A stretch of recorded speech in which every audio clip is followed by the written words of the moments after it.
What's up, guys? Happy Monday, April 10th, 2023.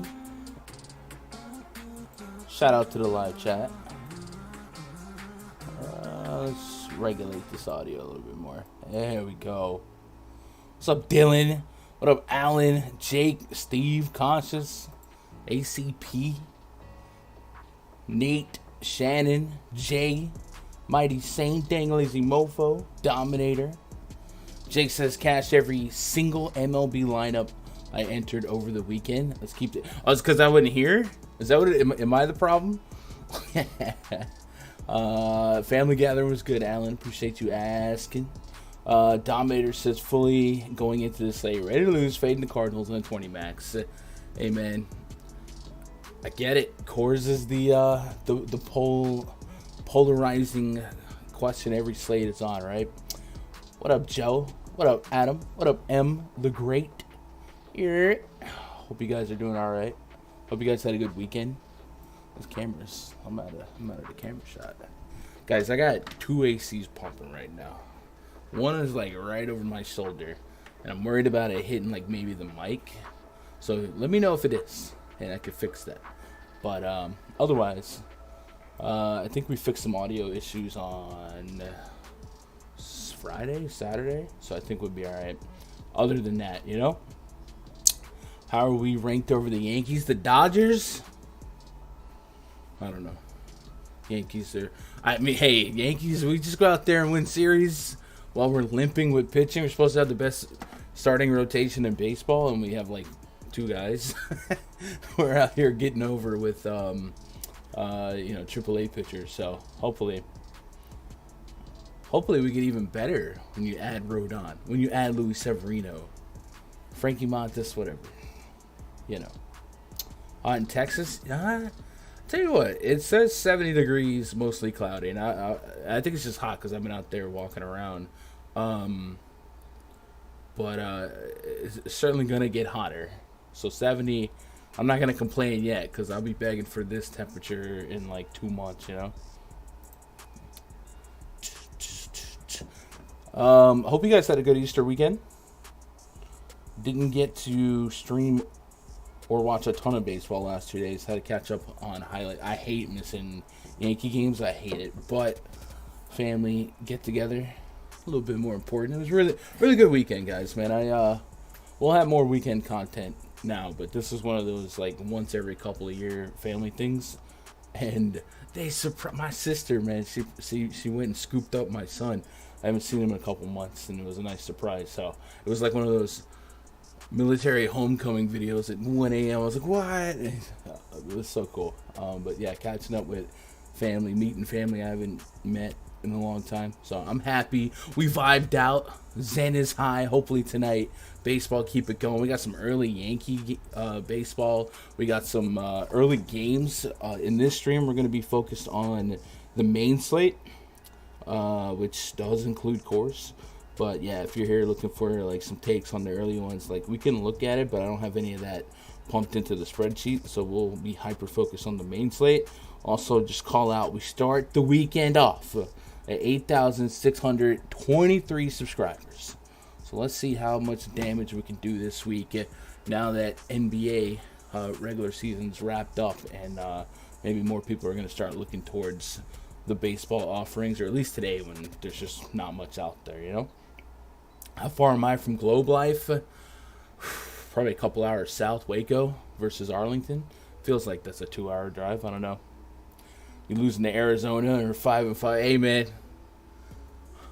You guys are missing people too, though, right? Maybe not. Let's see. Kershaw, Dustin May. I feel like I'm... Maybe not. Oh, Walker Buehler, right? What's the story on... Yeah. What up, EB? Family reunion was really good, man. Really good. It's all right. Hey, man, you can't win the World Series in April. That's what they say. You can miss the playoffs in April apparently, but you can't win the World Series. So I don't sweat those organizations, but you are supposed to. You win the series you're supposed to win. I know the Dodgers are basically supposed to win every series, but you don't want to lose to super inferior teams. That would be like the Rays. They're off to an incredible start. Jesus, Tigers, Athletic, teams like that. Well, they're doing what they're supposed to be doing. So a little bit of get right. Used to live in Waco when I worked at the VA. That's crazy, David. I was at the VA the other day. I don't know if it's the same one, but my grandpa is at one of them. So we figured family weekend theme. We went and visited him too. So small world, right? Bueller maybe in it. Yeah. Hey man, you get to the playoffs, you start adding those pieces. It's like we used to think Brian Cashman used to sell the mid-season trades or mid-season guys injuries that are coming back. It's like making a trade at the deadline. You get Walker Buehler back later, but you've already made. It's like signing Walker Buehler middle of the season. What up, DB? All right, let's get some research done. So there's not really any weather to be concerned about today, so we don't even have to focus on that. So we can really just dive deep into the game by games and look at some of these pitchers. I believe it's like third time for some of these pitchers, so we have a couple games of sample size, maybe one or two more trips through the rotations, and I'll start transitioning the index portal to also display 2023 splits. Right now it's got the last two seasons, but we have added live data for at-bats this season and for the pitching data that is used in the bomb detector. So that is accurate live data on that 2-year sample size, including this season. So if you are a VIPer, just know that the bomb detector is as accurate as we can make it. It's just not aesthetically displayed on the index portal when it comes to the 2023 splits, because I do feel like it's going to be a small sample size still in just 3 starts, 20, 23 innings, something like that. So I do like to get 3 or 4 starts under the belt before we start displaying that. It'll be fun. Yeah, hit that like button. Let's get into it. And I guess we should get a plug out the way. We'll talk about it again later. But special 20% off coupon today, code Monday, for 20% off any membership over at rundfs.com. So week pass, 2-week pass, month pass, the MLB season gap, all that good stuff. Get a little bit of change back, rake back, whatever you want to call it, and then you'll still get the full Fantasy Cruncher voucher to use for your Cruncher subscription. So game by game, game number 1, open up the rundfs.com MLB VIP spreadsheet. We got the San Diego Padres up against the New York Metropolitans. An implied run total for the Mets sitting at 4.1, 3.6 on the Padres. We got Yu Darvish, we got Max Scherzer. Very, very fun bump matchup with these two guys being, when they're good, 2 of the best pitchers on the planet. Last season, a 3.54 expected ERA for Yu Darvish, 25.6% K rate.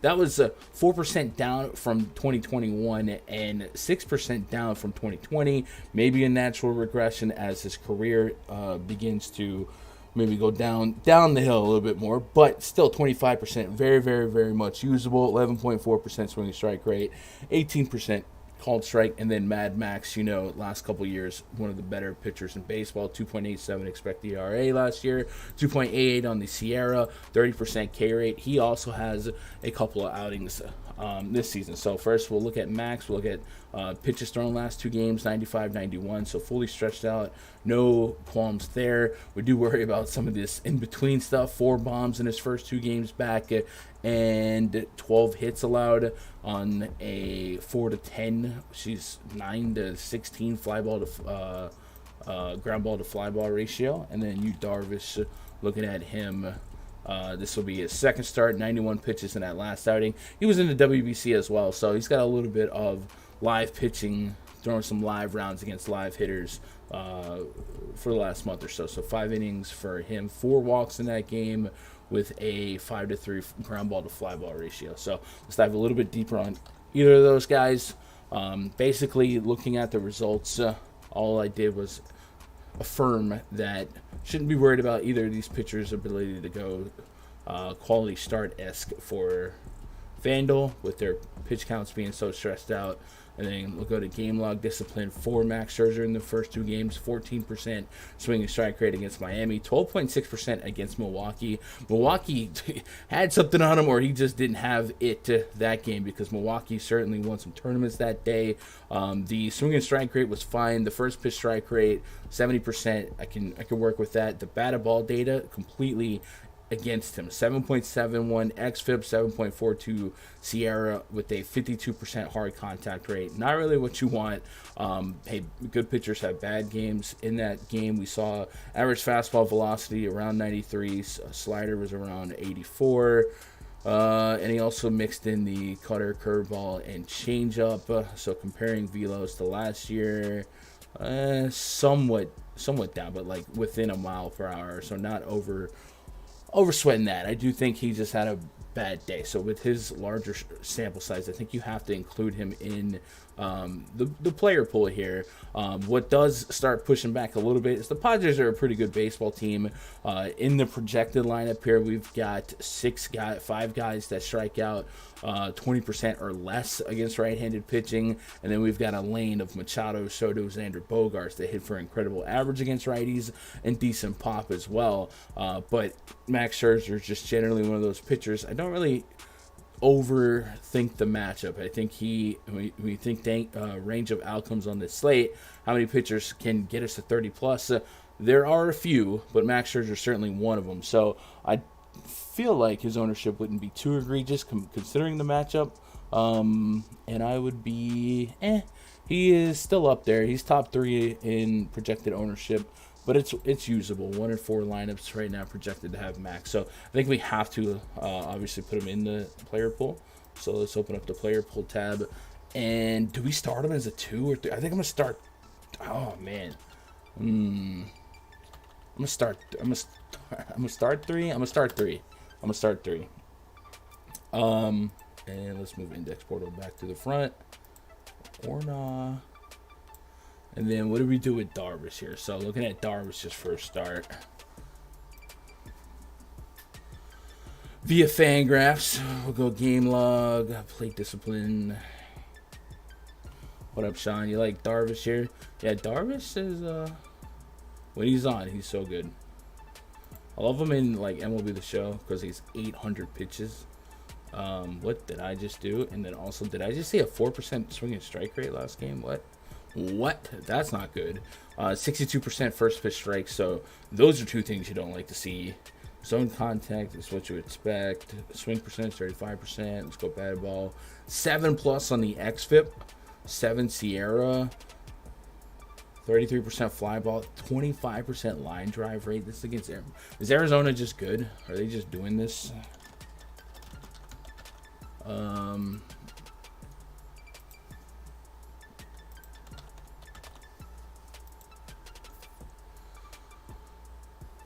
The 4% swing and strike rate is very scary, y'all. Very scary. 3 strikeouts, 4 walks. Couldn't find the zone.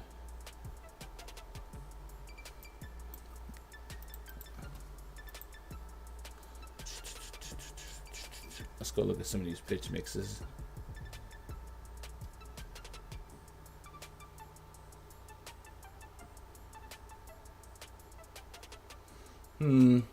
Still got decent whiffs on that cutter.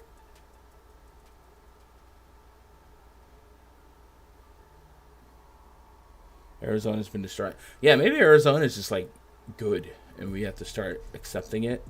But also 4% swing and strike rate. You want that to come up a little bit. And again, 1 game sample size is why we're not putting it on the index portal. We know a guy like you, Darvish, can find it going forward.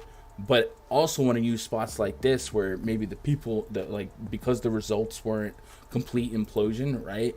He had like a 7. His xFIP last game was about the same as Max's, between 7 and 8. And Max got shelled results-wise. That wasn't quite the case for Darvish.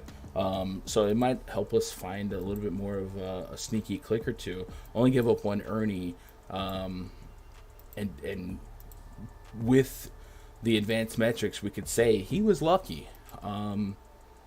So the hard contact being just 25%, I guess, is one of the factors in his benefit that game. But yeah, again, that's just one game sample size, so I can't really get too crazy with it. But there's something to be cognizant of. So let's put you here. Where's he at in ownership? At least Max is giving us some swing and miss. All right, Darvish isn't that crazy owned, so because it's not like a spot where I can push back on chalk with reason, I don't have to. I'll play. I'll probably be right around 15.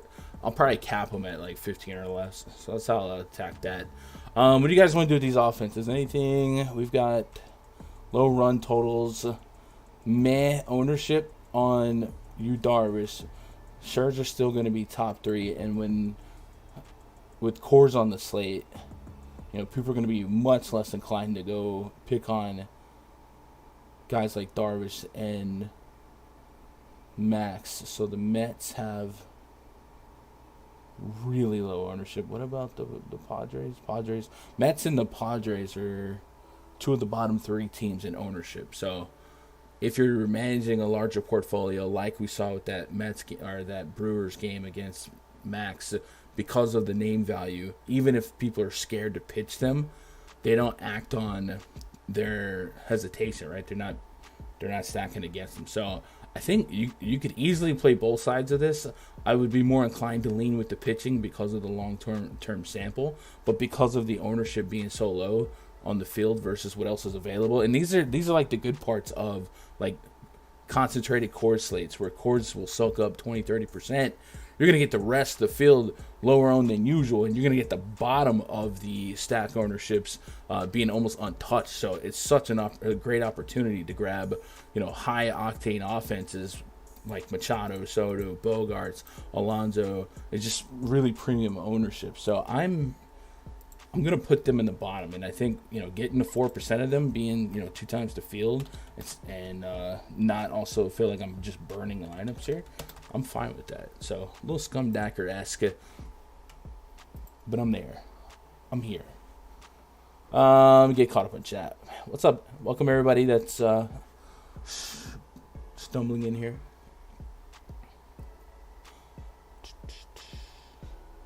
Max played his second game. Oh, that was rough. Sergio can give up some dongs, not crazy, throw some pods. So yeah, absolutely. Darvish has a 2.0 ERA in Citi Field.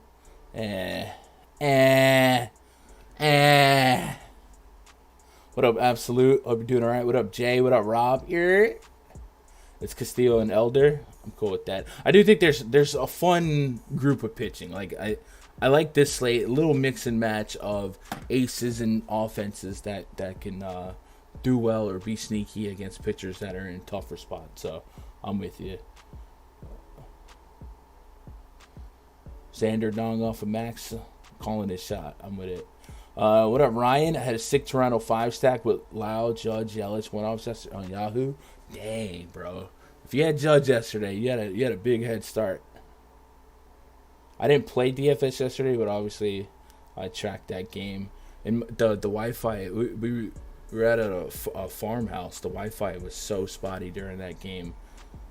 And when Judge hit the second, I was like, it froze. What happened? And then I just kind of knew.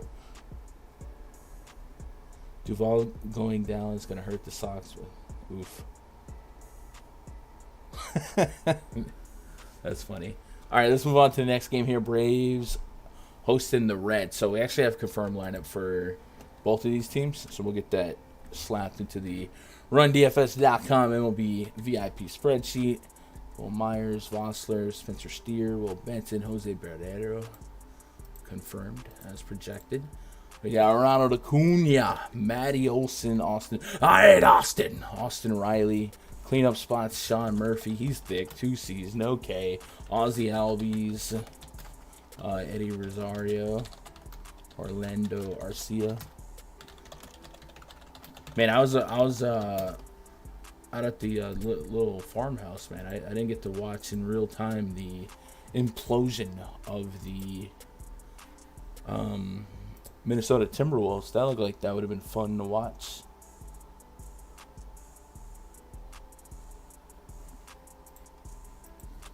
1 second, chat. I gotta see what this Yankees lineup is. Just a me thing. They're not on this slate. Just kind of curious.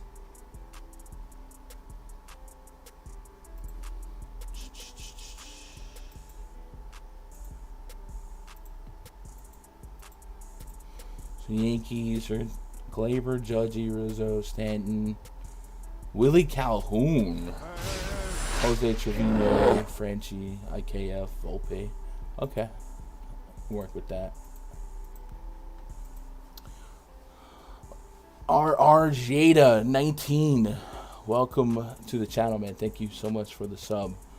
All right, we have this lineup typed up. So implied run total for the Reds is 3.7, for the Braves 5.1. So Braves got a little steam on them against Graham Ashcraft, and we're not really that intimidated by the Reds bullpen, right? So Braves are immediately a stackable team, in contrast to the ownership on Coors. Braves are about half the ownership on the Rockies, a little bit better against the or a little bit more of a fraction versus the Cardinals. So immediately I'm interested because I think neutral environment, period. This is one of the highest upside teams on any slate. And then against mid pitching, just really good spot. 15% strikeout rate for Graham Ashcraft last season on a 1.42 whip, over 4 expected ERA, and a single-digit swing and strike rate. So really good spot for these Braves bats to get on. We can pull up Ashcraft's body of work so far. Is this second or third for Ashcraft? Second. He went 7 innings against the Pirates, 6 strikeouts, 10-6 ground ball to fly ball rate with a homer. All right, let's see if that was a strength of schedule thing or is there some power. He only had a 9.5% swing and strike rate and was getting Ks like that. 77% first pitch strike. All right, batted ball 3.73. So not incredible, but not terrible.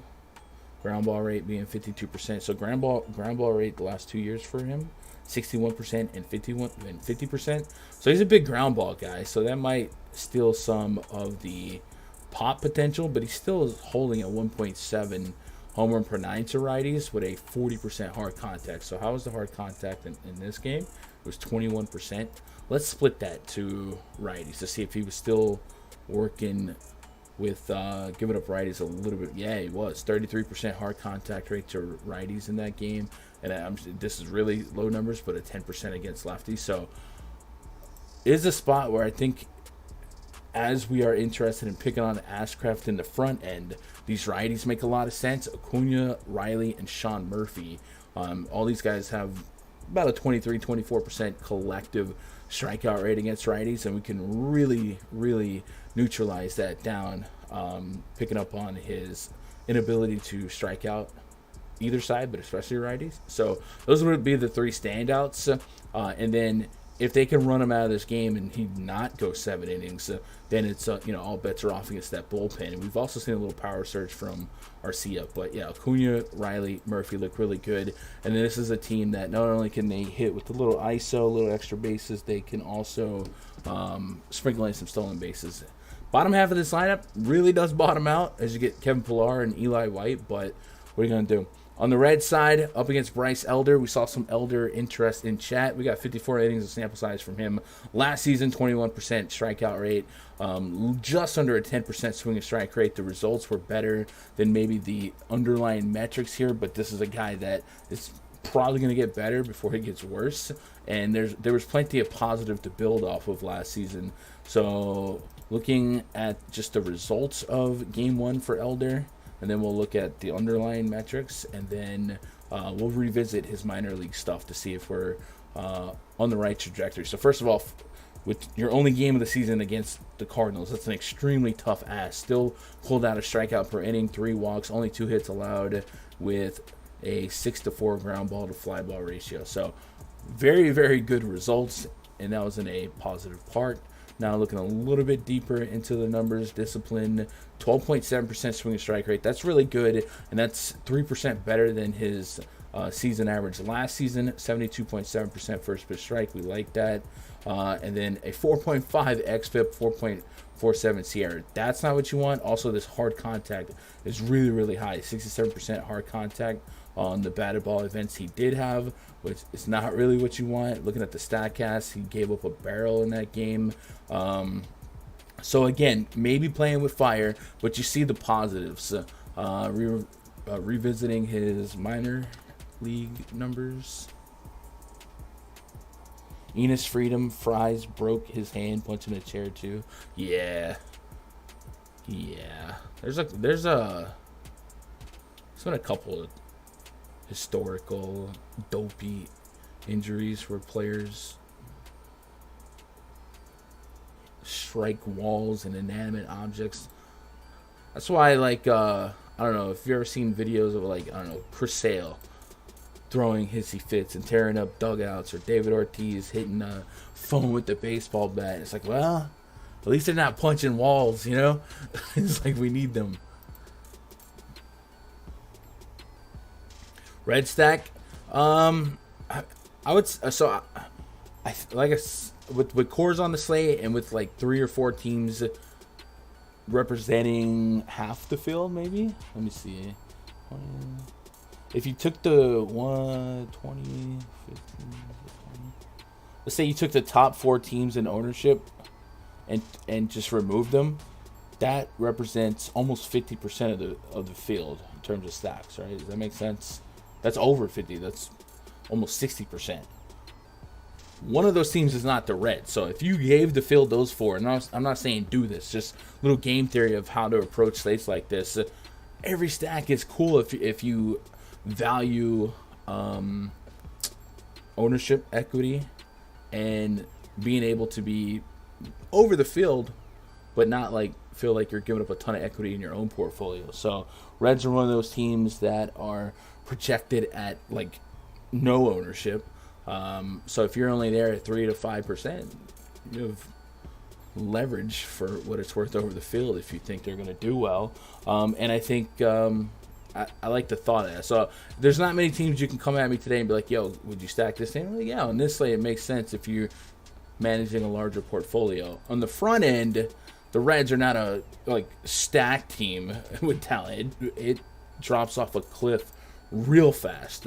But if you threw some India, Friedel, Fraley, Stevenson, Myers, whatever, I wouldn't fault you. Even Spencer Steer, I think, can be a little bit better than the matches we got. So, yeah, if you're just trying to get creative and diversify, I'm not pushing back on you. Revisiting Bryce Elder's minor league numbers. In the minors, we got 248.2 innings pitched, 256 strikeouts, so over a strikeout per inning, 1.14 whip. And then let's go to splits.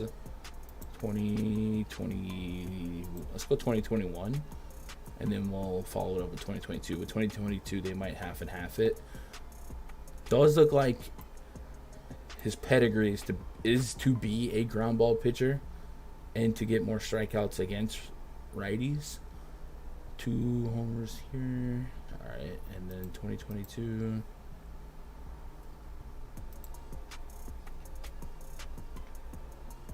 Again, a super positive ground ball rate.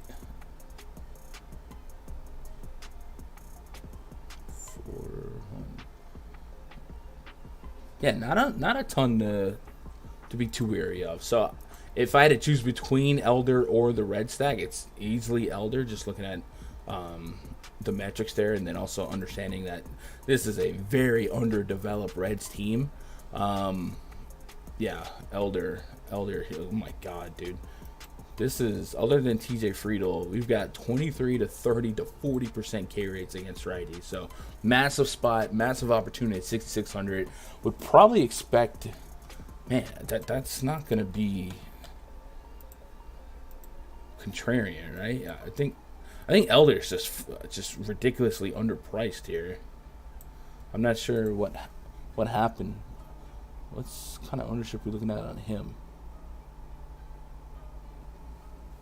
Yeah, we're looking at ridiculous. Like, he's the highest owned pitcher. So, again, if you're just baseball game theory guy, yeah, Reds in your back pocket. But Elder at 6,600 seems like, in a vacuum, whatever your expectation is on that price point, it's hard to project failure here. He would have to really implode to not get you a shot at 15 to 20. And I still think in this spot, like, price be darned, this feels like 20 plus DraftKings fantasy points more often than it's not. So I'm gonna throw Elder as a tier 2.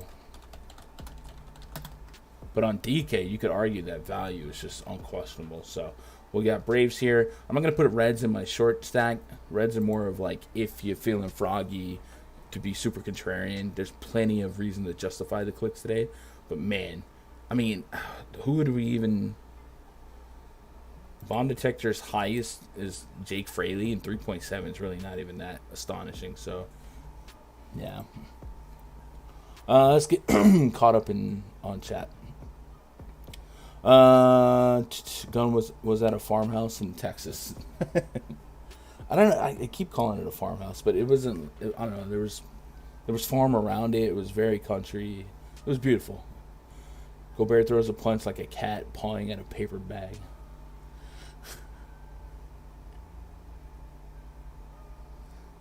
Yeah, it was a very bad day for Minnesota. It looks like.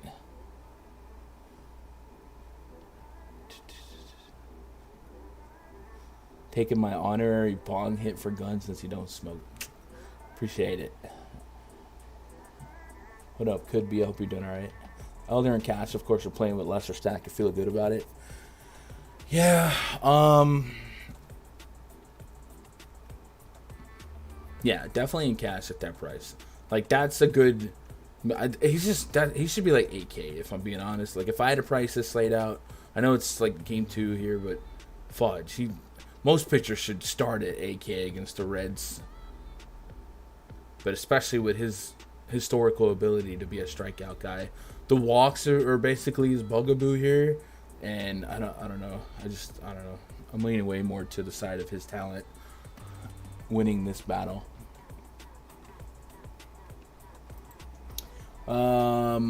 Cubs and the Mariners. So we got Louis Castillo against Drew Smyly. I don't have lineups for either the Cubs or the Mariners, but we do have a 5.1 run total for the Mariners, 4.2 for the Cubs. Looks like, pretty normal day over there at Wrigley, 60-degree temps. Like the Mariners stack against lefties. Drew Smyly never invokes fear in me. Mariners coming in as a top 4 team in ownership, but not enough to push me away here.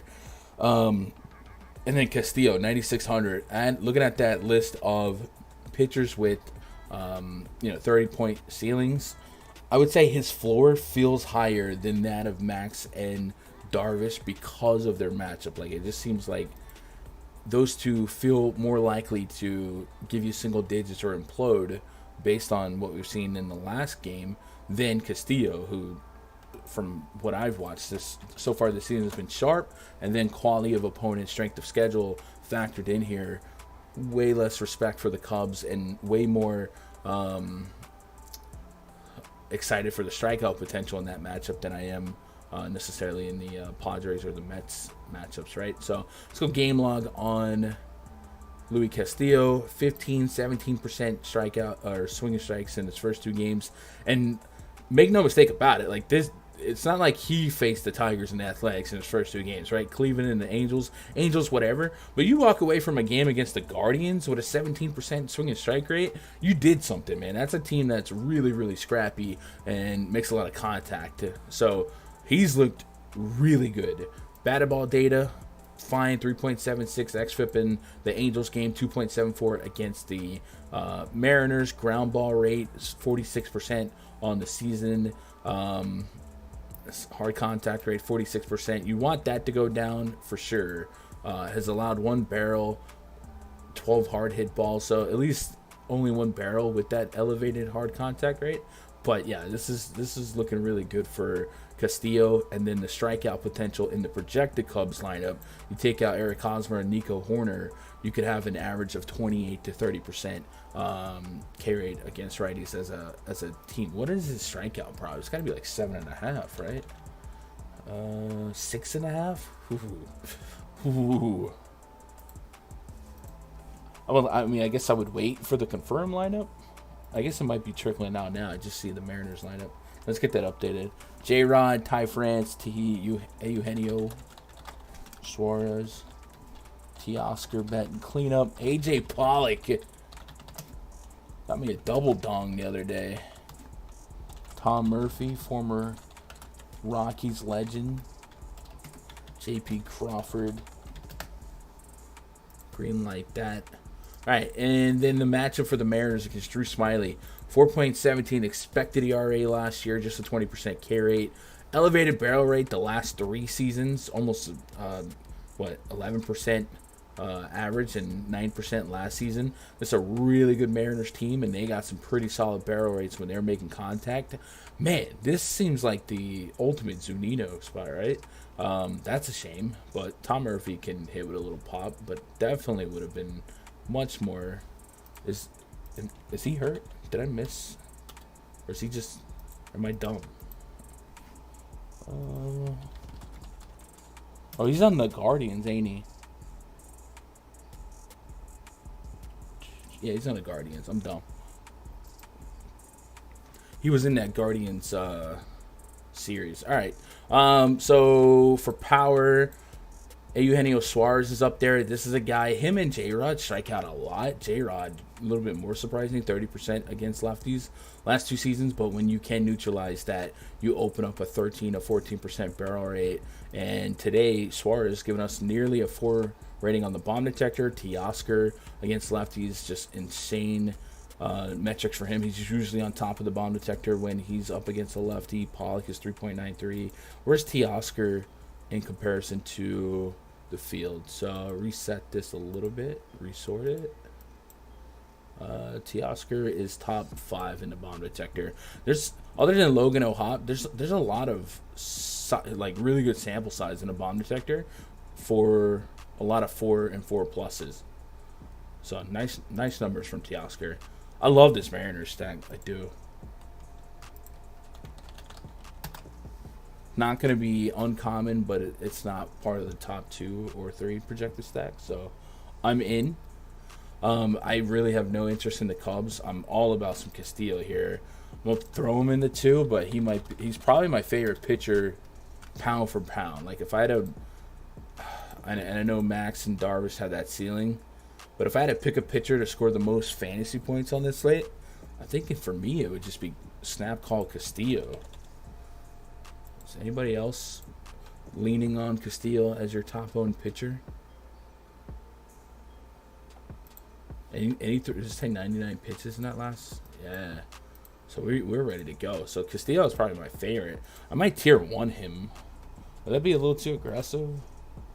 Castillo is... You're kidding me.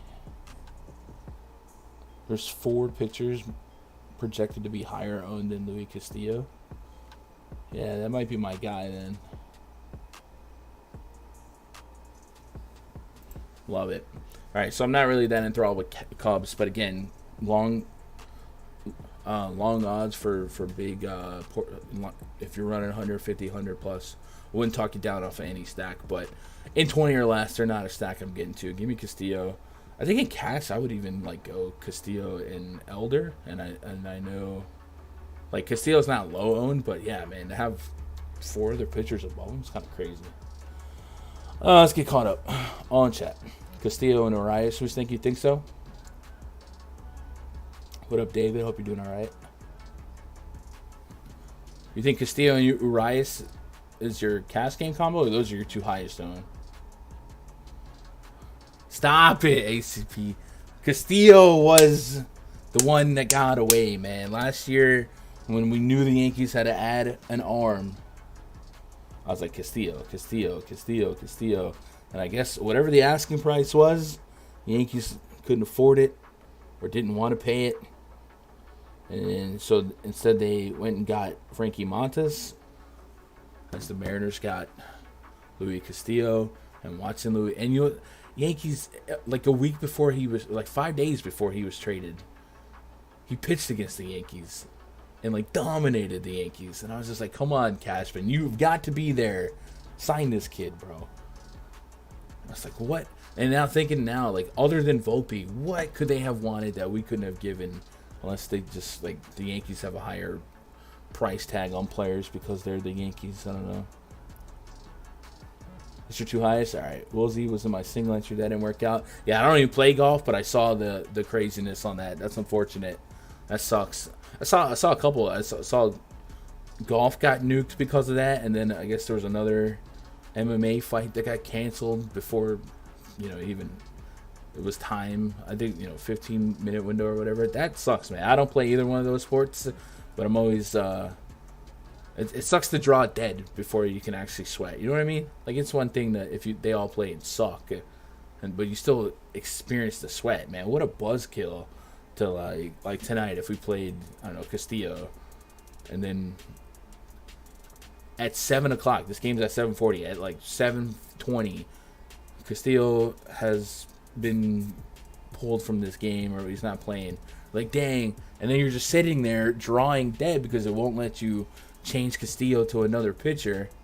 That's unfortunate. Like, I can certainly be empathetic to how bad that is. It sucks. What are you gonna do? What up, butthole? What's going yard tonight? Teoscar Hernandez, since we're on this game.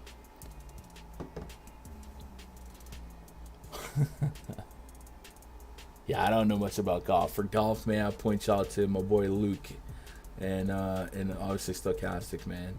I don't know anything about it. All right, let's move on. Royals at the Rangers. Zach Greinke up against Andrew Heaney. Royals have an implied run total of 4. The Rangers 5.2. Royals just 4, huh? We do have a lineup just came out for the Royals. Bobby Witt, Edward Olivares, Vinny Pascantino. Salvi's batting cleanup, bro. He should be batting third or better. They should want this man's bat in the first inning. He's another guy that's on top of the bomb detector. Hunter Dozier, Nate Eaton, JBJ. So what's missing? MJ Melendez.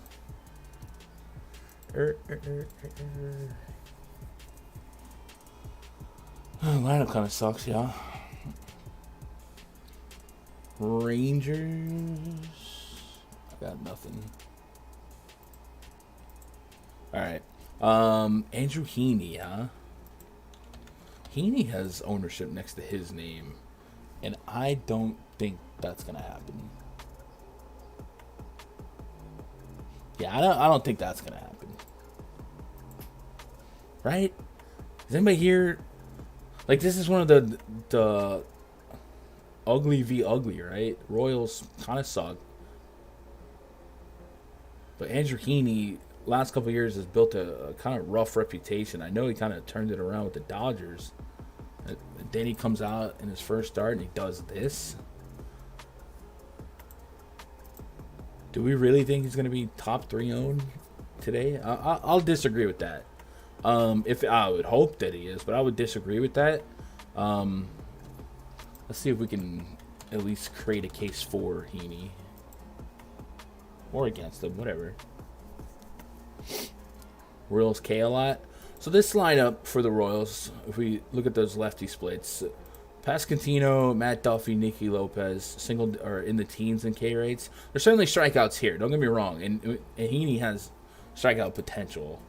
I'm just thinking about the projected ownership. It's like, it doesn't feel like my gut disagrees with it, but I could certainly be wrong. 10.1% swing and strike rate in that Baltimore outing, 88% first pitch strike, 6.57 on the xFIP. Hard contact was at 46%. Barrels, gave up 3 barrels. So you definitely want to stay away from the sweet spot of the bat, and he struggled doing that. And then any word on the roof in Globe Life? It seemed like it could be a pretty enough day, or they might pop the lid. But I haven't seen anything. Let's see. If you guys have seen anything on the roof, let me know. But I'll keep an eye out. If they open the roof, then I'm like even less on Heaney. Globe Life roof. Just Twitter search it, see what happens. Globe Life Field will open the roof Monday, according to Underdog MLB. So that's good for offenses. It would make me even more hesitant to want to get behind Heaney. Man, maybe I'm just disagreeing. But I understand it. Like the Royals definitely are bad. But man. It's open. Alright. I'm into Andrew Heaney. He can dial up the upside. Yeah, I don't want to give up on him. And we know the metrics. Even when he was getting shelled by the Yankees, his ability to get strikeouts have always been there. 12+% swing strike rate. I guess this is like just a really polarizing spot for me, right? And I have 3 Royals with 4+ ratings in the bomb detector. And remember, like, with Salvi's up here, a lot of sample versus a lot of sample. Who else is a Royal? That's up here. KC, just resort. Bobby Witt, decent enough sample here. Edward Olivares, decent enough sample here. Is this a Scumdacker? I want to say Scumdacker spot, but man, I am not that enthralled with Heaney. But I guess I get it. Roof. Yeah. Guess we'll go tier 3, and I'll meditate on it. Andrew Heaney. But I think I'm stacking Royals. Because it does look like he's going to garner at least top 5 ownership. Maybe he's not going to be 3rd highest. But, man, you can pop the roof open in Texas. It might be 80 degrees later. Arlington weather. It's 70 degrees now where I'm at, and I'm not that far. 76, so it'll probably be in the 70s. Yeah. Free-flowing air. Yeah, I'll get behind some Royals stacks. What about their ownership? They're mid. They're not owned, but whatever. Once you get past the top 4, I'm not too worried about it. So I'll take some Royals, and then Zach Greinke being a pure contact guy against a Rangers lineup with the roof open. Yeah, I'm interested. I think this game just might be fun. 9. Is it a 9-run total? 9 to 9.5. I kind of like it to just be a ugly shootout. So let's throw both teams in the stack list. Maybe not as high. I don't know. This isn't a ranking, but I also separate. Little Heaney. If I get to 20 lineups, I would personally cut Heaney, but that's a me thing. Using the information, the data of projected ownership versus the alternatives. Maybe I'm just too in love with Castillo. Maybe I just hate Heaney because what he's done to me.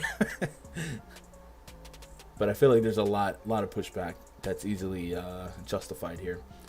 So Ranger stacks, right? I didn't really focus on a specific guy, but Marcus Semien has a 4+ rating in the bomb detector, 3.92 for Adolis Garcia, 4.11 for Mitch Garver, and I like Mitch Garver quite a bit. I wish they would up him in the lineup a little bit, because before his injury, when he was up for like Minnesota, his batted ball data was like really good for home run creation. So I want to see in small sample size this season. I know he's had a couple bombs. I want to look more at the batted ball data than the results this season, because he used to have a really good pull rate and really good hard contact rate. And then we'll also look at barrels and stuff like that. So batted ball against righties, 50% fly ball rate with a 60% pull rate and a 30% hard contact rate. So the hard contact rate is not crazy. The infield fly ball rate, you would want that to be better. True fly ball, that down line. All right, so not as crisp as it used to be, but still very, very usable against a guy like Zach Greinke. Let me go to 2021. That was like the year Last year he got injured, had surgery. Played injured knowing he needed surgery.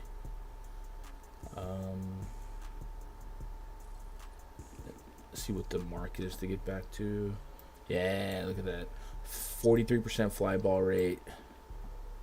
60% pull rate. 45% hard contact. So he's always had a really good pull rate.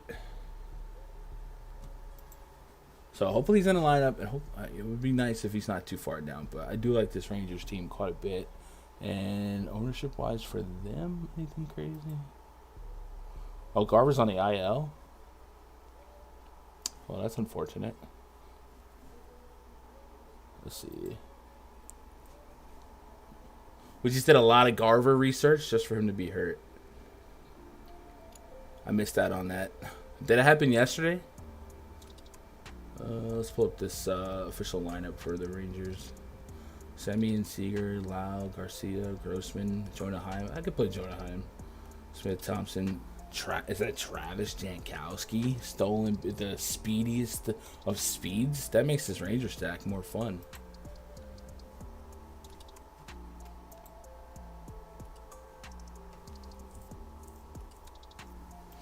Cool. What was their ownership? Single digits. Could be better, could be worse. I'll stack the game up. What do we do with O'Neal, Cruz, and Fantasy?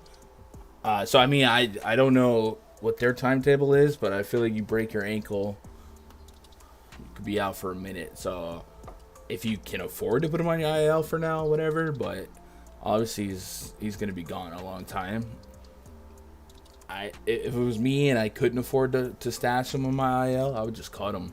It's unfortunate, but what can you do?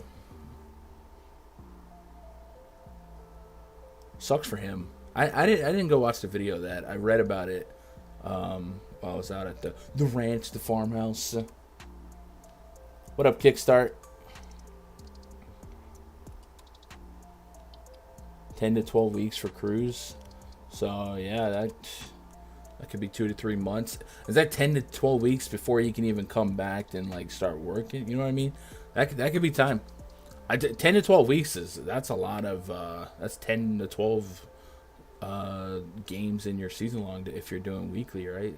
I wouldn't hold it if I couldn't afford that IL spot. But it's risky. What's up, Ant? All right, let's move on. Cardinals at the Rockies. This game could get crazy, Billy. I didn't type that Rangers lineup today. Semien, Seager, Nate Lowe, Adolis Garcia, Robbie Grossman, a little switchy action. Jonah Heim, Josh Smith, Bubba Thompson.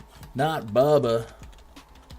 And Jankowski. Jankowski's literally free. That's crazy. Little speedster.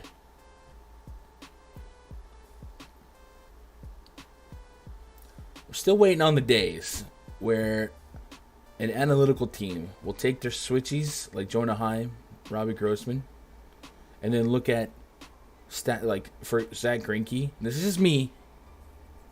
But Greinke is so good against left-handed hitting. 50+% ground ball rate. Sub 30% hard contact rate. 0.63 home run per 9. Or sub 1 the last 3 years. But then the splits go crazy against righties. 280+ average allowed. Crazy line drive rate numbers. Like, when will an analytical department be like, you know what?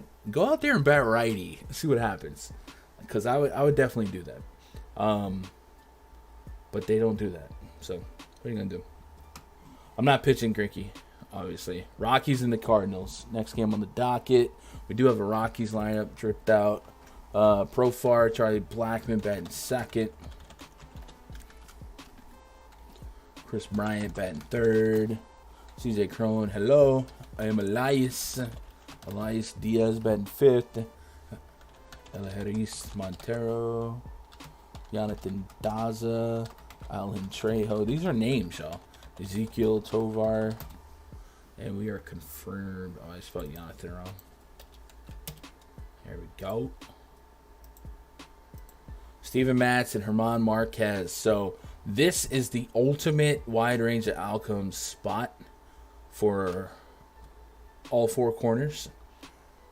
If this was not a Coors game, I would and didn't have the competition at pitching, I wouldn't even think it's crazy to take a stab at one of these pitchers. But because of this slate context with the just much more logical alternatives, I'm not going to entertain that thought today. So now we're left with the offenses, Cardinals and the Rockies. The implied run total for the Cardinals is 6.4, the Rockies 5.4. Both pitchers have certainly shown ability to get hit up in their first couple of combined outings. Matt's first start was against the Braves. Good team. They beat him up, 2 bombs. Got 7 strikeouts, though, so we did see some ability to miss some bats. But 4 earnings on 10 hits allowed. Not what you want. We'll look at his isolated metrics that game, see if there was a little bit of bad luck involved. And then German Marquez, we've seen him in a tough first 2 matchups, San Diego and Los Angeles. I mean, what a death row. Hey, man, your first 3 starts this season is going to be San Diego, Los Angeles. And you get the Cardinals and Coors, man. I mean, this poor guy. Trying to muscle his way through it, though. But like we've seen him decline mightily the last season and a half versus that like crazy 2021 campaign where, and even 2020 to an extent, where he was one of the best road pitchers in baseball and the strikeout numbers were way up. Last year, his metrics sucked both at home and on the road, so I'd just be more inclined to expect that to continue. But I am interested in looking at the Mats game, so let's pull up Mats. And while we do that, I gotta ask you guys, what are you doing with Coors today? Because the Cardinals, I just stacked them every slate, no matter who it's against, right? And now you put them in the most hitter-friendly environment on the planet, basically. And it's hard to say no. But now we got to play game theory. We got to play the numbers of DFS when they're projected to be 20+% owned. So I guess we do the math. What is our obscure, or what is our expectation on how often the Cardinals succeed in this spot? Not only succeed, but also exceptionally succeed versus the field. With a 6.4 run total. Man, the Angels have a 6.4 run total too. That's crazy. Are they the best option 1 in 5 times, 1 in 4 times?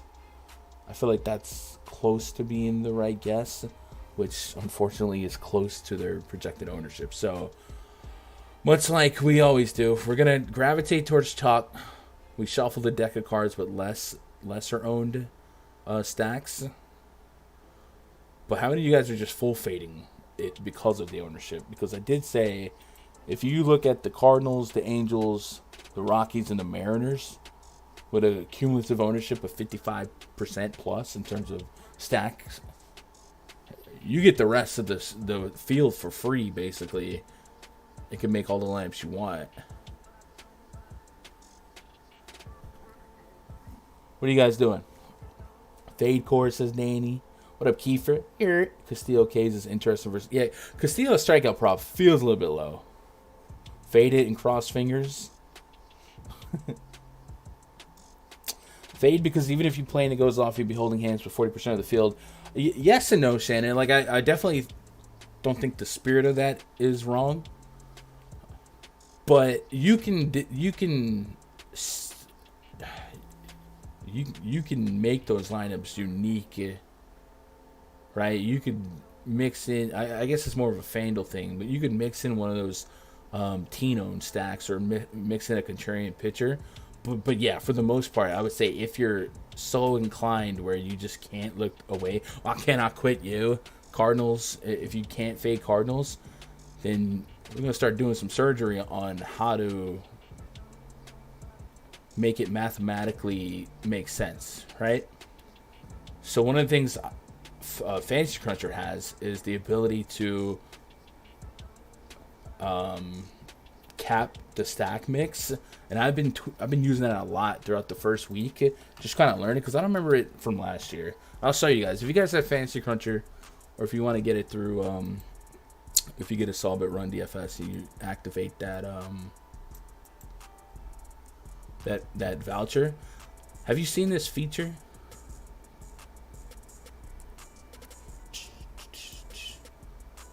So let's go let's go add a bunch of stacks, right? Add team stacks. And this is the all day slate, right? So let's just say, I don't know, I want 20% Twins. I want, right? Just throwing some random stuff here, just to show the screen. And then we want a second stack. I'm playing 150. I'll get over the field on the Rockies. Probably the match. You're gonna be over the field. Okay, I see what you're saying. All right, go 20 here, 20 here. Just obscure numbers. If anybody's watching, this isn't anything I'm actually doing. I just want to show this screen. So now that we have two, if we go to team combo limits, this is something I didn't see last year. So I guess I didn't have to do all that, but let's say you wanted to play the Cardinals stack today, or let's say in this case Cincinnati is projected for 40% ownership, and then like the Twins are projected for 30%. Well, if I ran stacks with both of them, then I'm really holding hands. So if that was the case, I would probably just say, all right, let me either minimize it to like 10% overlap, you know what I mean, or just completely get rid of it and go with a lesser owned stack. That's something that we can do in the tools now on Cruncher to get around that. So like looking at the ownership, you mentioned Cardinals and the Rockies. I guess the Rockies ownership isn't that crazy.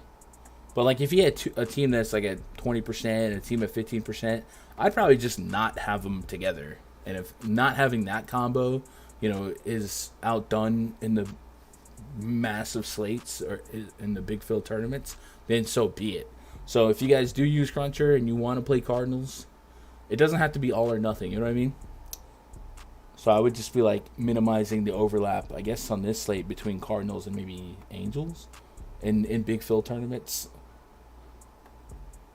with their cumulative like almost 40% ownership. So I don't know, just throwing that out there. But I've been using that in the first week for Fanduel to get to spots where I want to get to and not push back on or not hold hands. Yeah. Who do you recommend adding this week on waivers for baseball? Man, I don't know what happened because.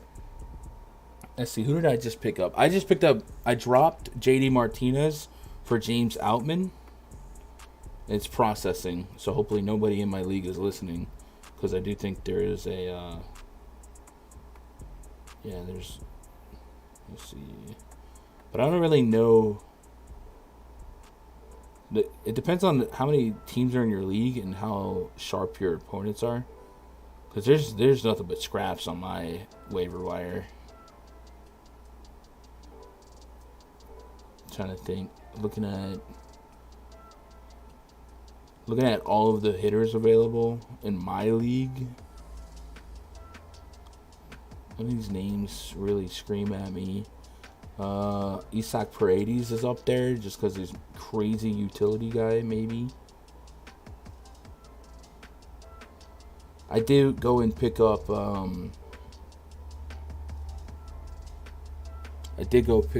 the Mets prospect, Francisco Alvarez, and he's not even catcher eligible, so I'm going to have to carry him as a DH until they fix that. You think the boost for Bieber, 5Ks, and Guardians win is a good bet?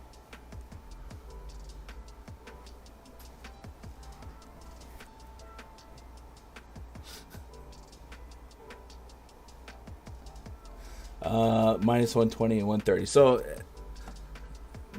matchup memes be darned. If And if they're gonna give you plus 130 on something that should be minus 120, yes, it's a plus EV bet, sure. So is it a good bet in context of that? Yeah. If you're asking me, do I think Bieber has more than 5Ks and the Guardians win? I think he has more than 5Ks. I don't know about the.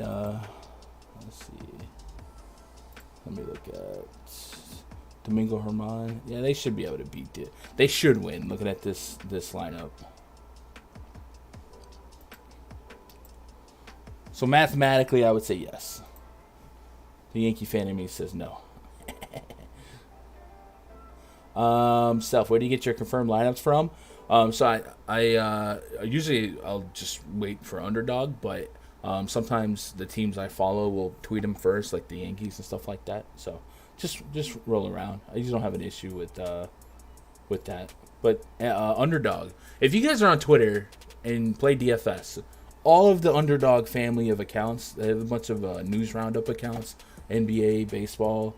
I know they have golf and stuff like that. You should be following that family of accounts. It's really, really good. You got both Elias and Ezekiel on the Rockies. That's true.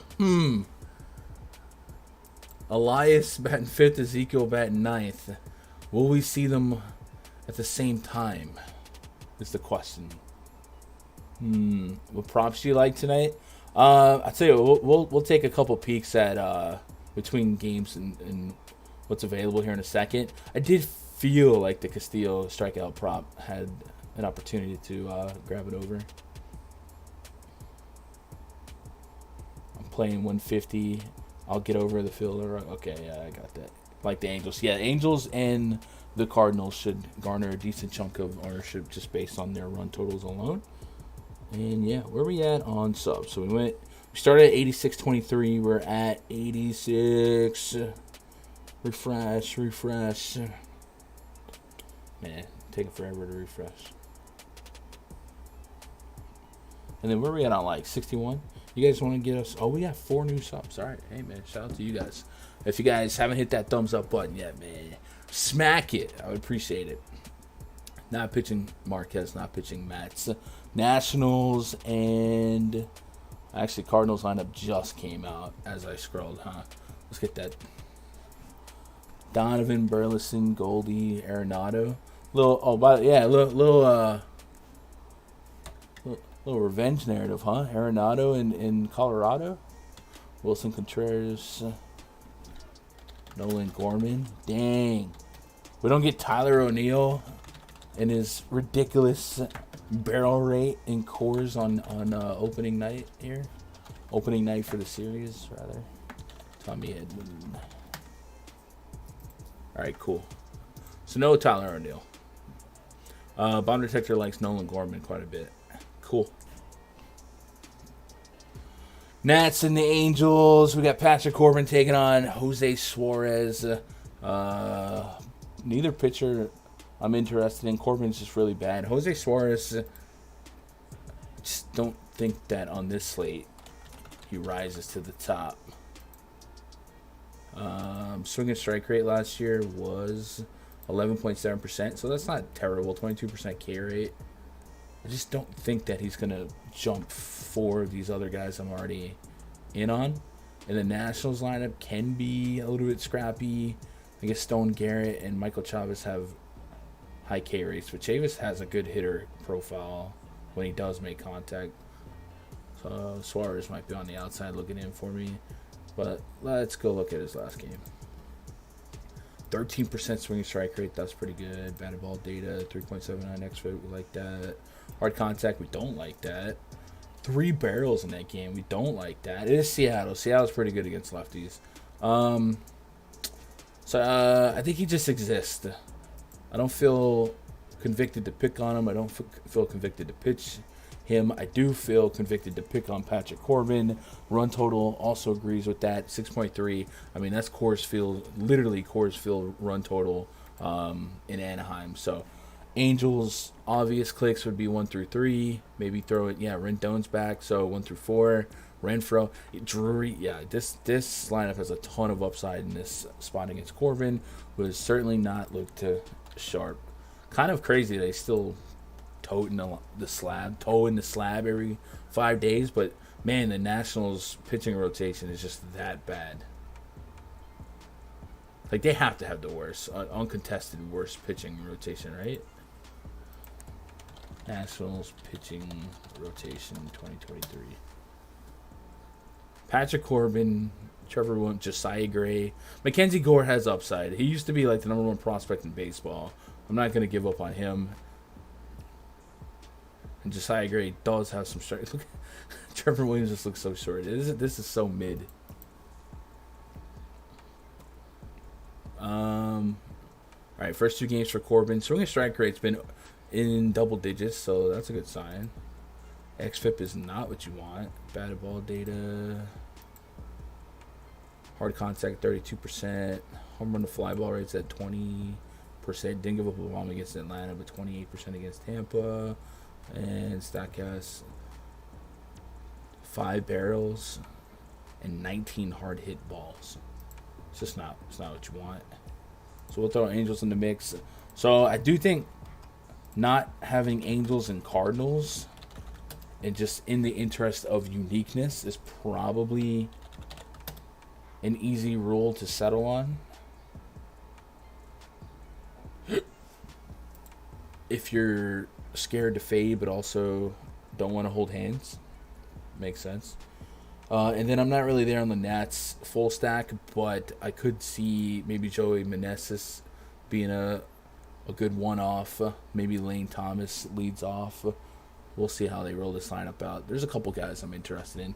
Is this one of those low enough, why not spots? Washington, yeah, I think there's a little bit of potential in this Nats stack. We'll see what that lineup looks like. What up, Nate? What up, RC Player? What do you think about a Cardinals-Mariners stack to get different? I don't really think it's that different. Mariners are still top 4 in projected ownership. So it is slightly less cumulative ownership than like a Cardinals-Angels stack.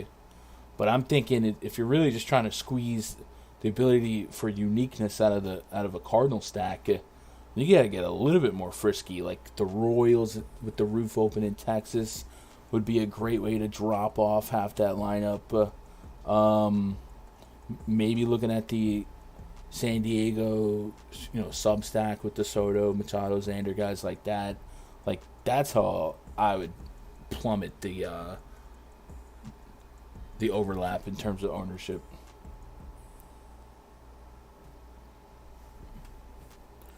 But Angels and Cardinals certainly look like a wise or the chalk approach in like cash games. Easy enough. D-backs hosting the Brewers. Wade Miley up against Zach Gallen. Wade Miley's Brewers have a 4.3 run total. The D-backs 5 run total. Have we heard about their roof? It looks like it might be open. Chase Field roof. If their roof is open, then it's really going to be hot. I think it's like 90 degrees out there. April 10th. Undecided. It looks like we don't know yet. So that's certainly want to keep an eye on. If it did come out and you guys have seen it, let me know. But their roof has been open really all weekend, right? So they might stick with it.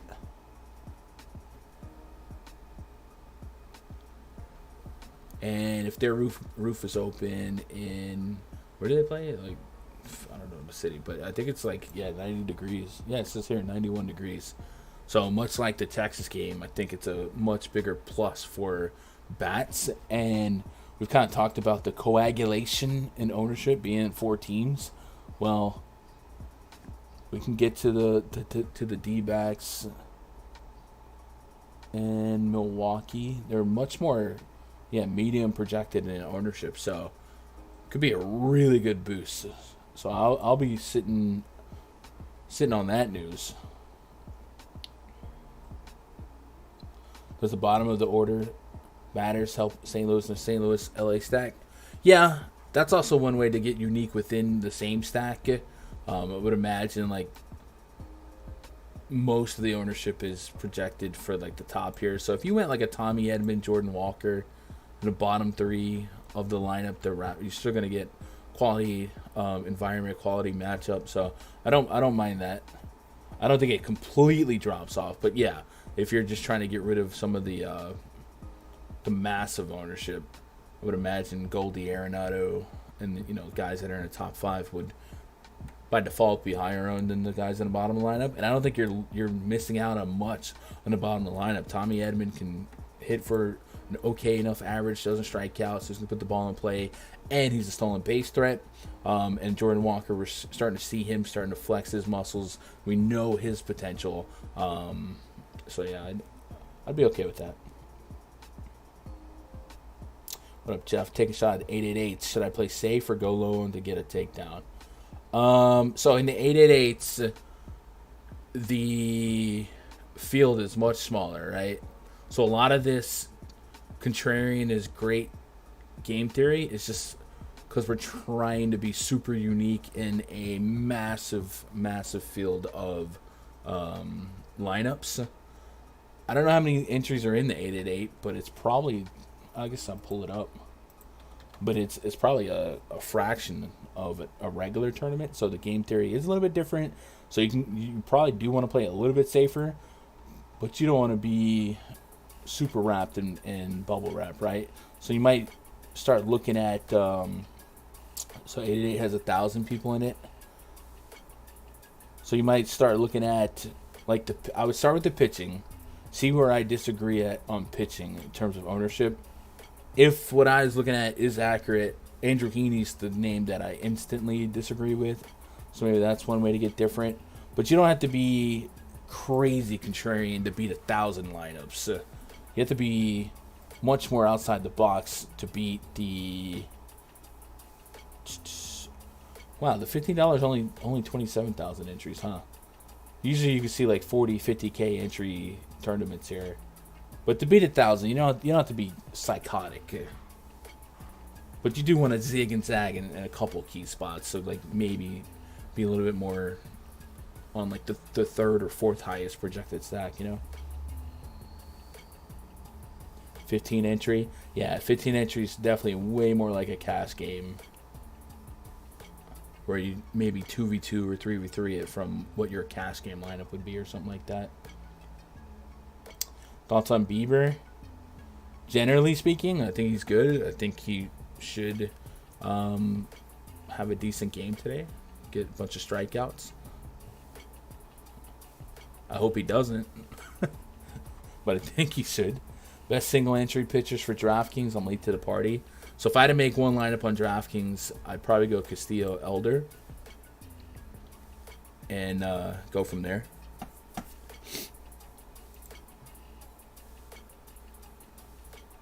Where are we at here? We got... Oh, we went and checked on the roof here. So the roof's undecided yet. But if the roof is open, I'm going to like the offenses quite a bit. I'll never play Wade Miley even if the roof is closed. Zach Gallen's intriguing. We need to look at his first 2 starts. I like his underlying metrics. That 3.17 expected ERA last year. Really good. That 27% K rate. Really good. Swing and strike rate, Barrel rate,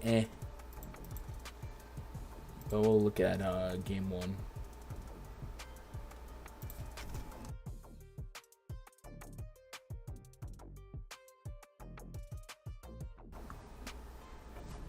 %8 swing and strike. Man, again, Padres and Dodgers. What a hellacious first 2 games. 60 to 65% first pitch strike. We'd like to see that a little bit higher, whatever. And then 13 and then an 8% swing and strike rate. So quality of this matchup. Some strikeouts in the projected lineup, not a ton.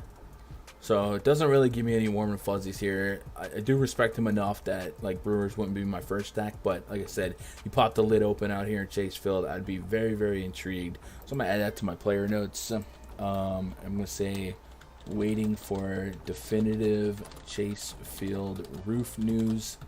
If open, I like the offenses more, which seems so obvious, but. And we'll go D-backs and Brewers. And then, yeah, we've seen the Brewers beat up a pitcher like Max Scherzer, so they can get going if they want to, I guess. Garrett Mitchell's showing a lot of pop. Nobody's killing in the bottom of the detector. I think it's because Zach Gallen's got a 50+% ground ball rate to lefties. Against righties, it drops a little bit, just 41%. But still been relatively good about keeping the ball in the park. But if we're stacking it, we're just stacking the game, stacking the environment. And then D-backs against Wade Miley. Miley, as bad of a pitcher he is when it comes to strikeouts, it's a lot of it's by design. 50+% ground ball rate to righties, cumulatively the last couple seasons. Keeps the hard contact low, keeps the ball in the park as well. Does have a walk problem last year against righties. You wouldn't want to see that if you foster him or if you're a Brewers fan, because there is some speed mixed in here. And then if you're going to dare a guy like Christian Walker to just make contact and neutralize, not even neutralize his K rate, but tap into his power a little bit more, I'm in. Historically, Evan Longoria against lefties, I'm in on that. So I'm just stacking the environment, stacking the teams, and I'll be 5 to 6% more interested in terms of portfolio equity if they open the roof for us. So hopefully they do. And then I'd be in. What are your thoughts on the Braves? I like the Braves. There's very few slates where I would be like, nope, can't play the Braves. Braves against Graham Ashcraft and that bullpen, yeah, I'm in. And they were 5th in projected ownership, so I'm in on that. So we got a bunch of tags.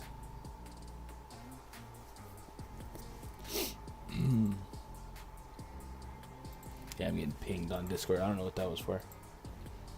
All right, let's take a pause for the cause, and then we'll look at the last game. And then we'll look at some prize picks and some props to jump on, because it could be a fun night. It does look fun. There's a couple of range of outcomes that I want to scum dacker on, but yeah. All right, so today, special Monday discount, rundfs.com. If you guys want to open the rundfs.com MLB VIP spreadsheet as you're doing your research for this slate, look at the bomb detector, the pitch report, all that good stuff, my player pull tab. It is behind the paywall at rundfs.com. Jump on over there, click VIP memberships. When you sign up today using promo code Monday, it'll shave 20% off. So if you thought about the season, you'll get that $100 credit towards Fantasy Cruncher, and then you can rebate that down already from $300 to $200. And then if you put in coupon code Monday, it'll make that $299 go to $239. So $50, man, that's a $150 rebate potentially. So that coupon works on week passes, 2 week passes too. So go check that out. Good way to get in the zone. And then you also unlock access to the rundfs.com VIP Discord. It is Monday night. Last Monday and Tuesday, we hung around all night in the Discord voice chat watching the games. I don't know if we'll do that tonight. We might, because I have to get caught up on some of the show stuff, and the Yankee game should end relatively early. So maybe we'll have some extra stuff in there. But I'll be in that voice chat, guaranteed, hour and a half before lock. So if you guys want to hang out, shoot the breeze, make some lineups, we'll be there. You're more than welcome to come join us. Is that it? That's it. What up, Trey? Reunion was great, man. I loved it. Appreciate you asking. Let's run it back tonight. A Discord party. Discord Monday night Discord. Maybe. What do I got to do? I might have to hit a couple sit-ups and go for a walk, but I could probably go do that like now. I think we're gonna end 20 minutes early. So yeah, we could do that. Why not? What's the best way to build a tournament lineup, Gun?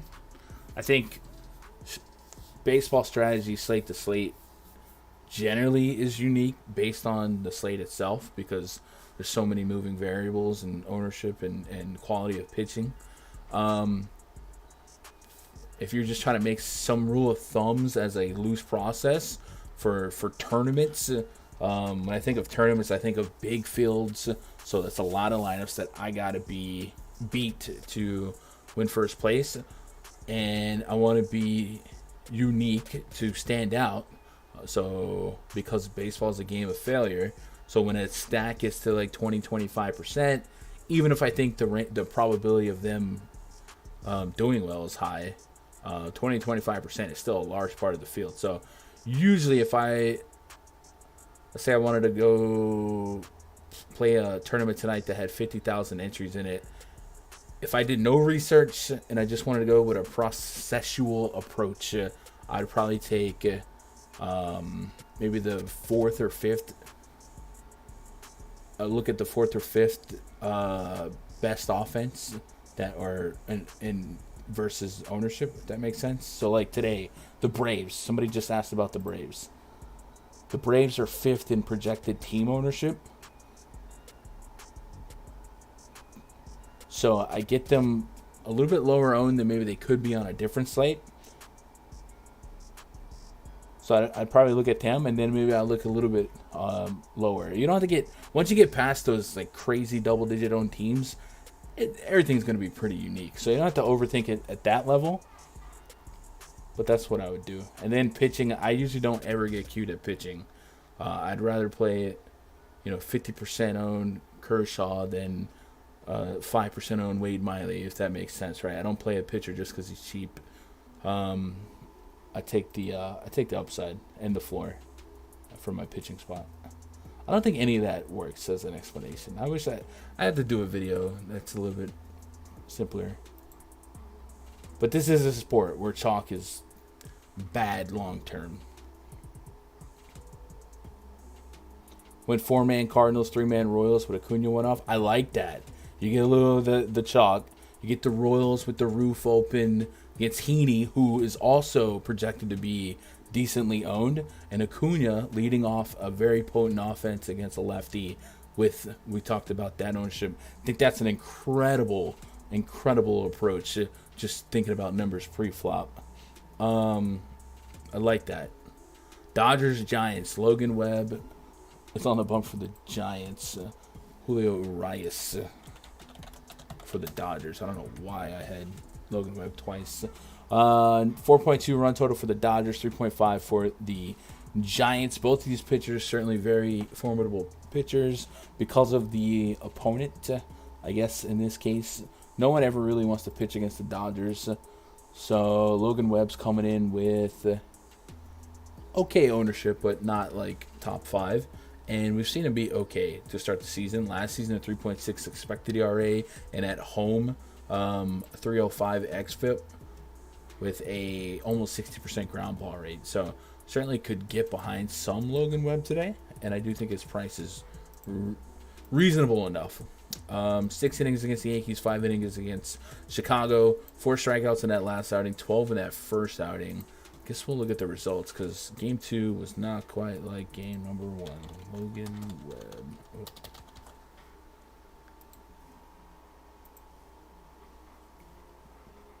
If doing a KC stack, would you do full or 3-man? So that lineup itself, I would want a 4-man stack in it. I don't want to speak for you on that. I think it's easier to feel better about 3 than 4. Bobby Witt, Salvi, I guess Edward Olivares, but Pascantino, unfortunately 1 through 4 is like the guys that make the most sense here. I would want a 4-man stack in that lineup, but it doesn't have to be the Royals if they can be a sub stack like in that Cardinals example. What's your thought on Bryce Elder? I think on DraftKings he's way too cheap. Like it's hard to miss out on that. He's a price of a bat in literally a home run matchup, right? What we're looking at for that game, batted ball data, 309 xFIP. So xFIP was still just fine against Chicago, even though the results weren't there. Look at the he had a 500 BABIP in that game, 55% LOB, and so he was pretty unlucky with the BABIP. The swing and strike rate was down a little bit, 7% sure. Ground ball rate was still high, so just looks like he got a little bit unlucky. Dodgers are good, But in 150, I would still probably take a shot at a little Logan Webb in the back end of my crunch, right? And then Urias, kind of the same thing. Neither one of these guys I'm warm and fuzzy about. But if they floated around like the 10 to 12% ownership in my portfolio, like it seems reasonable, right? Urias. Hello, I am Urias. 87 pitches in that Rockies game, 6 innings in both of his first 2 outings, strikeout per inning. Hasn't thrown a walk, or hasn't had a walk yet. That's good. Let's look at his metrics.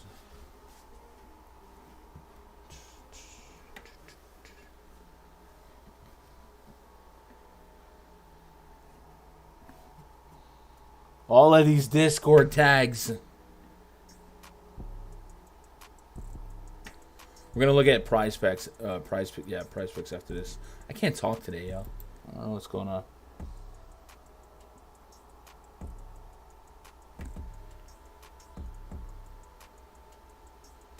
%9 swinging strike rate against Colorado. 10% combined.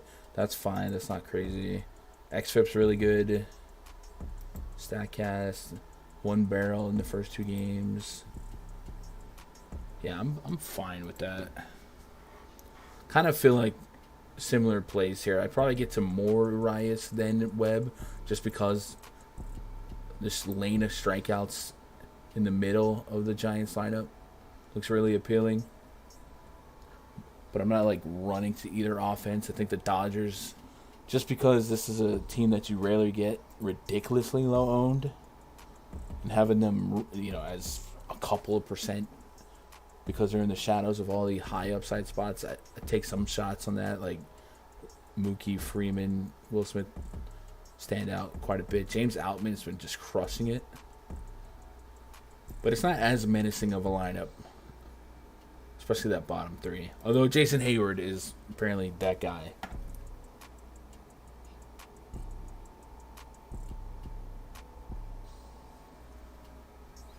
But they don't make a 20 or even a 50 for me. So that's how we shake that out. We're going to go Elder, Castillo is our 2 favorite. So let's do this, just to make a little bit more conviction behind that. I like Castillo a lot, so I'm going to tier 1 him. Elder in the 2. I feel like tier 2B, right? You can give me Max as a tier 2B. You Darvish, just because his swing and strike rate was so low in that first game. There. And then Heaney, I'll look at ownership again. If Heaney stays at 20 to 30% owned, I might just like let the field have him, man. And maybe it's a gut thing, maybe it's a history thing. But if you're gonna take the roof, the roof open in that park, I don't know, man. I just think this matchup, I gotta give the field some of the chalk back, right? I feel like for me, that's where I'm gonna do it. But I completely concede that I could eat those words and regret it. But man, I don't know.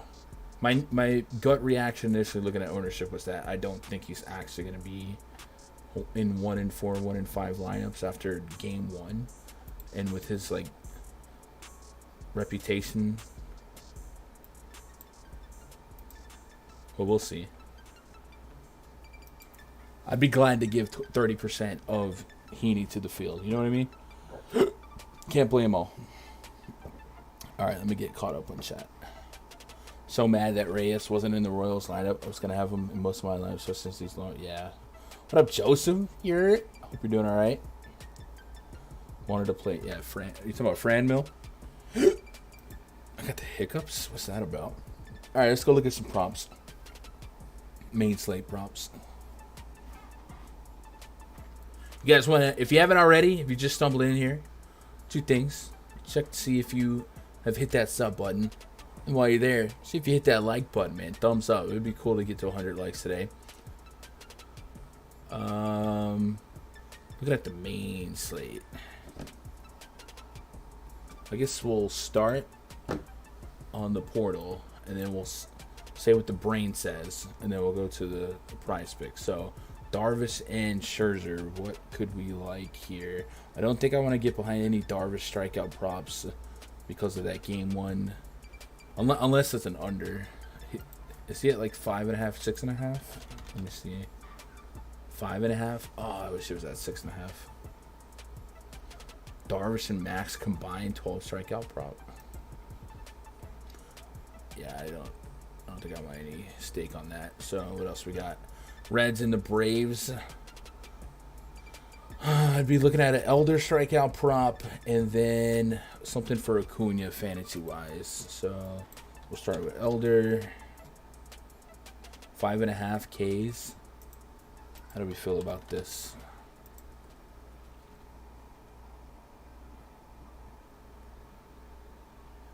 What up, Joseph? How you been? I know that's not checked. 13% swing strike rate. And we looked at his metrics from last year. Ability to miss bats. Looked at his metrics in the minors. I think he's going to get better. And this lineup sucks. So, one last thing. Pitch count on Elder. 79. So, give me 90.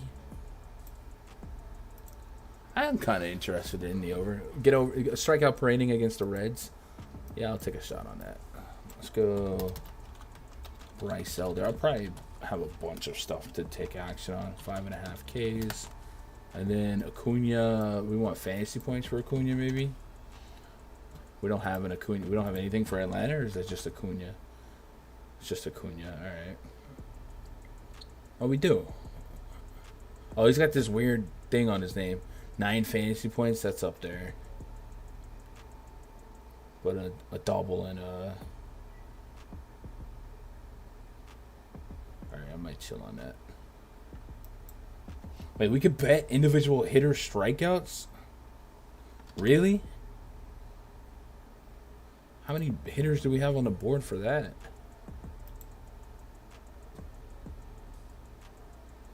Bro, this is crazy. What?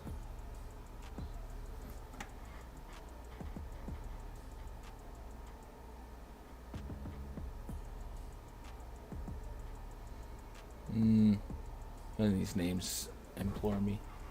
What up, A-Game? Or am I still a contributor with Stochastic? Yeah, but I haven't been used in a long time. But I'm available whenever they need it. But yes, technically, yeah. But it has been a minute. It's been a couple months, huh?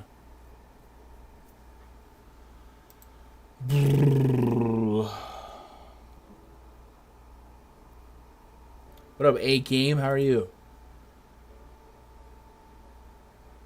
I don't think I want to jump on Acuna at 9. Maybe, but maybe not. That 1.7 homer per 9 is intriguing. The Sean Murphy hits plus runs plus walks is intriguing as well, but I'm going to stay away from that. Let's go Mariners and Cubs. So I think Castillo's strikeout prop was attackable too. 6.5. I know that seems high. 39 fantasy points too. I kind of want to want to take that just because he's gonna likely give us that quality start, right? 100 pitches and 90. What do you go? 99 pitches last game.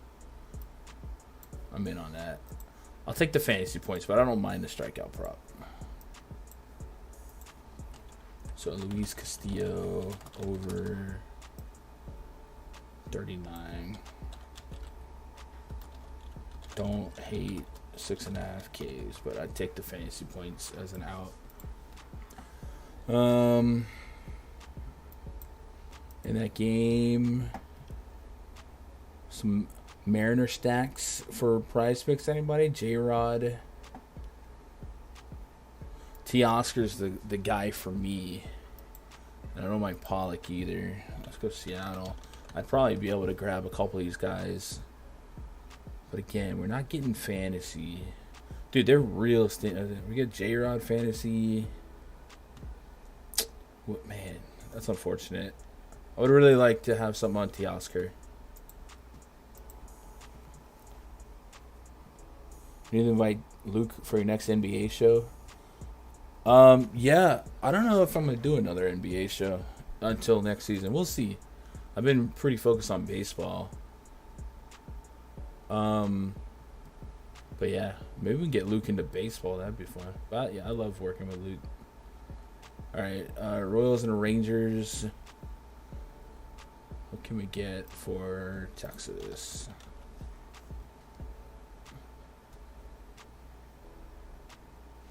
Semi and fantasy. Semi and fantasy is probably the one that's I'm most inclined to click. Leadoff righty against Greinke. Greinke has been just a guy that allows a really high average to righties. So I'll probably do that. Marcus Semien over 8 fantasy. I'm trying to grab one thing from each game, but PrizePicks board is very dry. Like, they're stingy. 6.5 fantasy points on Bobby Witt. Batting leadoff. I'm in on that.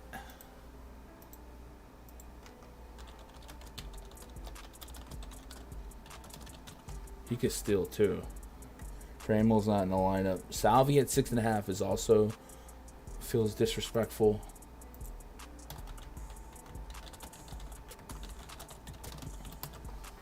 I know the Royals suck, but god dang.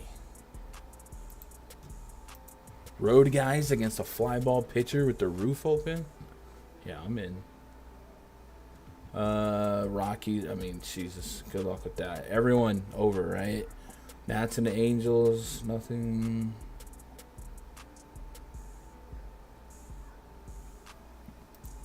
Nothing else screaming at me here, but just for some. Let me look at hitter fantasy, see if there's anyone that's really low that I should. Or don't want to skip on, you know?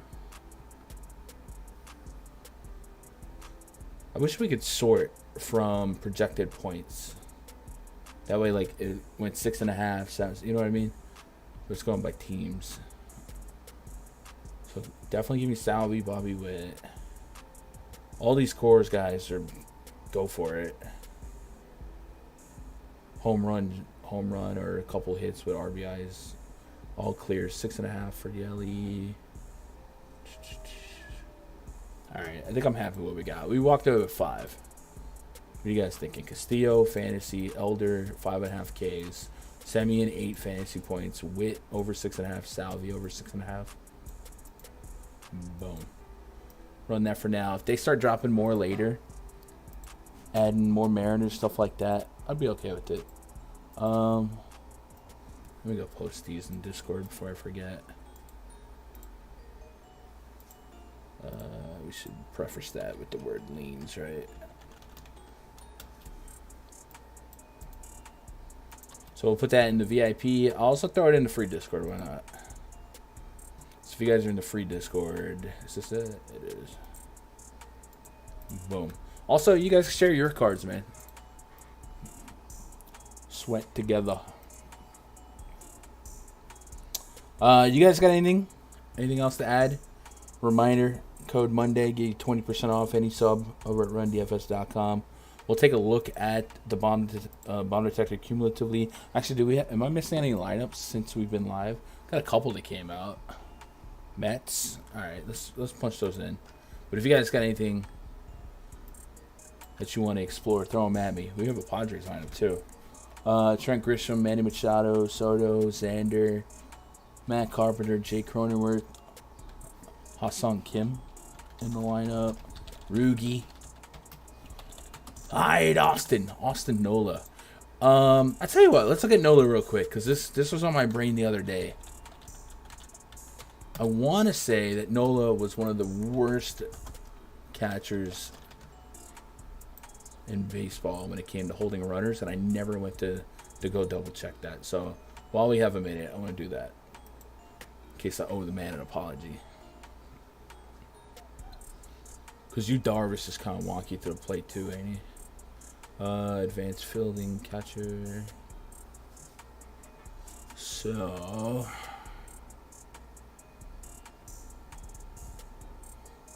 far this season, 9-1. Is that Oh, he's given up 10 stolen bases. Rank 1. He's throwing out, okay. 11-1 stolen base to caught stealing this season.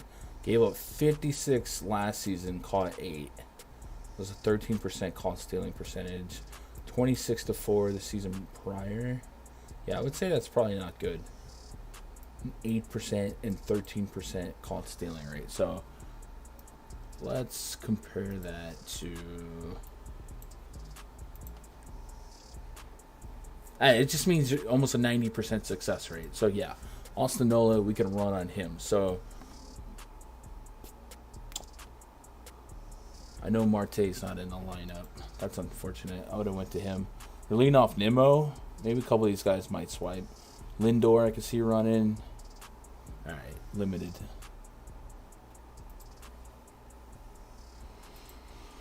A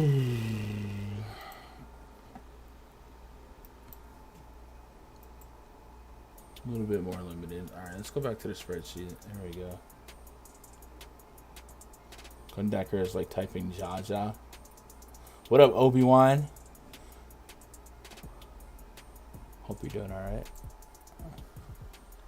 Mets line up. Nimmo, Lindor, batting second. Dude, this would have been the guy I want to pick on with Lindor or with Marte. Pete Alonso, Daniel Volkenbach, Marcana, Luis Guillorme. So this lineup kind of sucks, if we're being honest. Maybe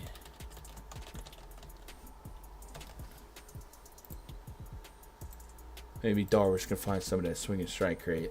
I guess they're not a big strikeout lineup anyway.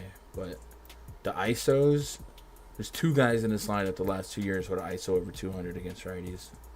That's kind of watered down.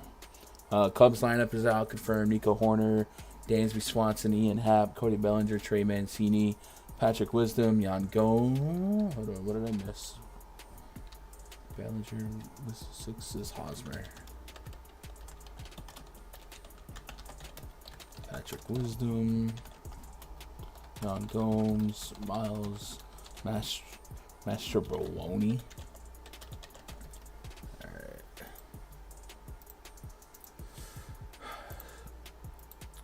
A little bit more pesky with Hosmer in it, but I'm still on Castillo pretty hard. I'm going to take that fantasy prop. Did we get a Nats lineup? No. I think we're all caught up. Oh, we got a D-backs lineup. Ketel Marte, Josh Rojas, Lord Escordiel, Christian Walker, Evan Longoria, Jake McCarthy, Nick Ahmed, Gabriel Marino, and Alec Thomas. Cool. Nothing really changes here. Not a ton of strikeouts. Not a strikeout guy. We are watching to see if the roof is open. Let's do a show from the millionaire makers on DraftKings. The million. You mean for like NBA? Maybe. All right, guys. Let's look at the schedule for tomorrow. See what we might be getting ourselves into for the week.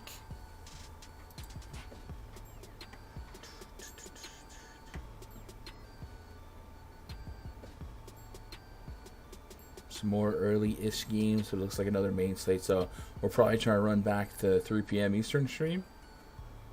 And then Wednesday we get all day again. And then it gets weird, mama. It gets weird. So we'll be back tomorrow at regular time. If you guys would do me a favor, hit that thumbs up on your way out, man. I appreciate you guys making part of my day. Be part of your day. I'll be in the Discord. It sounds like for a little bit tonight. Having some fun, man. And then, yeah, man, tell somebody out there you love them. Because I love you. Good luck. God bless. Go win some money.